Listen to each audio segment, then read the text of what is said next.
Hello friends, welcome to DS study academy. आज की class में हम क्लास 10 के मैथमेटिक्स से चैप्टर नंबर 3 जिसका नाम है दो चर वाले रैखिक समीकरण युग्म, उसके इस क्वेश्चन को सॉल्व करेंगे जो कि है 2x plus 3y is equal to 11 और दूसरा इक्वेशन दिया है 2x minus 4y is equal to minus 24। इसको हमें हल करना है। फिर इसमें से हमें m का वह मान ज्ञात करना है जिसके लिए समीकरण हमें दिया है y is equal to M X plus 3। इसमें हमें दो इक्वेशन दिया है, हमको इसको सॉल्व करके इसमें से x और y की वैल्यू को पता करेंगे कि ये x और y क्या होगा। फिर उस x y को उठाकर हम इस तीसरे समीकरण में रखेंगे, इससे हमें m की वैल्यू पता चलेगी। तो हमें m की वैल्यू को ज्ञात करना है। तो पहले हमें क्या क्या दिया है उसका एक कंप्लीट डाटा बनाएंगे। पहले है दिया है हमें पहला इक्वेशन दिया है 2x plus 3y is equal to 11, समीकरण 1। दूसरा इक्वेशन है 2x minus 4y is equal to minus 24। तीसरा इक्वेशन क्या दिया है y is equal to M X plus 3। हमारे पास यहाँ पे तीन इक्वेशन दिया है जिसमें से हमें पहले इन दो इक्वेशन को हल करके इसमें से एक्स वाई की वैल्यू निकालना है। हम जब इसको इसमें इसमें से एक्स और वाई की वैल्यू को पता कर लेंगे कि एक्स और वाई क्या होगा, तो फिर हम उस एक्स और वाई को यहाँ पे रखेंगे इस तीसरे इक्वेशन पे। इससे हमें क्या होगा कि इससे हमें एम की वैल्यू मिल जाएगी जो कि इस क्वेश्चन में पूछा है कि एम एम का मान क्या होगा। पहले हमें इस पहले और दूसरे समीकरण को सॉल्व करना है। पहले और दूसरे समीकरण को सॉल्व करके हम x और y की वैल्यू को पता करेंगे कि x और y क्या होगा। उस x y को हम फिर इस तीसरे इक्वेशन में रखेंगे जिससे हमें m की वैल्यू पता चलेगी। तो हम इन दोनों इक्वेशन को सॉल्व करेंगे कि इसमें सॉल्व करेंगे तो हमें एक्स वाई पता चलेगा।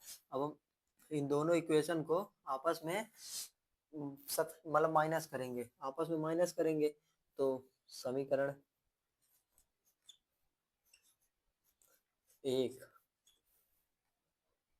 समीकरण 1 माइनस समीकरण 2, समीकरण 1 में समीकरण 2 को घटाएंगे। समीकरण 1 में समीकरण 2 को हम घटाएंगे तो हो जाएगा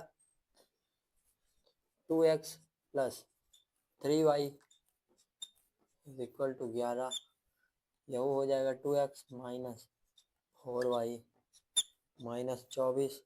जब हम इसको घटाएंगे तो हम इसको घटाएंगे तो यहाँ पे माइनस है तो इसलिए ये प्लस हो जाएगा, यहाँ पे माइनस है तो इसलिए ये प्लस हो जाएगा। अब ये 2x प्लस में है और ये 2x माइनस में है तो ये कट गया। ये प्लस में 3y और ये प्लस में 4y, ये प्लस है, प्लस में 4y और 3y हो जाएगा 4 और 3 हो जाएगा 7y। अब 24 माइनस में था तो ये प्लस हो गया तो अब ये प्लस में हो गया। 24 24 और 11 को जब हम जोड़ेंगे तो आएगा 35। जब हम 7 को 35 को 7 से काटेंगे तो ये आएगा y इज इक्वल टू 5। हमें यहाँ से x और y की वैल्यू निकालनी थी तो हमें y पता चल गया कि y क्या होगा। अब हम इस y को उठा के या तो पहले समीकरण में रखेंगे या दूसरे समीकरण में रखेंगे। इससे हमें होगा क्या, इससे हमें मिलेगा x क्या होगा वो पता चलेगा। तो हम y के इस मान को समीकरण, आपकी इच्छा चाहिए समीकरण 1 में रखिए चाहे 2 में, हम इसको 1 में रखते हैं। समीकरण 1 में रखने पर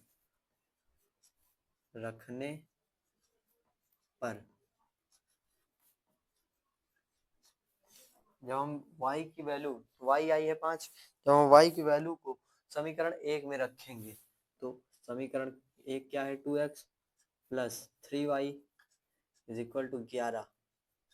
ये 2x प्लस 3, y कितना दिया है, y दिया है 5, y की वैल्यू को हम यहाँ पे रखेंगे, ये हो जाएगा 5।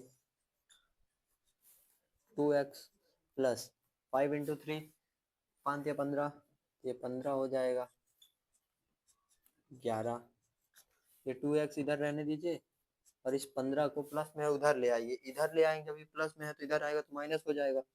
ये 11 माइनस 15 2x, जब माइनस 15 में हम 11 को जोड़ेंगे, -15 में जब हम 11 को जोड़ेंगे तो ये होगा -4, अभी -4 2 आएगा, x की वैल्यू आ जाएगी -2, x की वैल्यू -2 आ गया।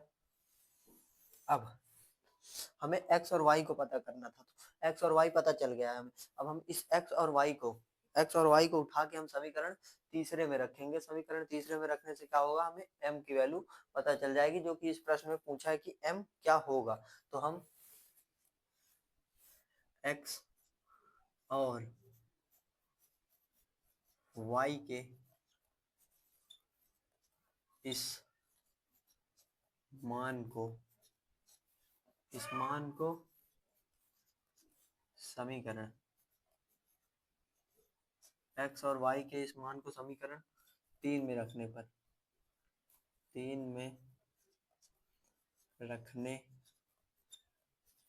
पर जब हम x और y के इस मान को समीकरण 3 में रखेंगे, पहले समीकरण 3 क्या है वो लिख लीजिए। समीकरण 3 क्या है, y is equal to mx plus 3। y कितना दिया है, y दिया है हमें 5, y आया है 5, तो y की वैल्यू को हम रखेंगे 5 और m निकालना है। x कितना आया, x आया है -2, x -2 प्लस 3।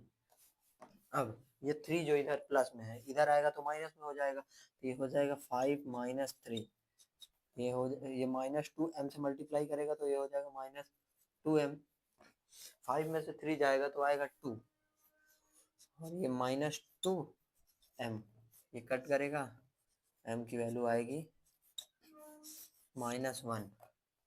हमें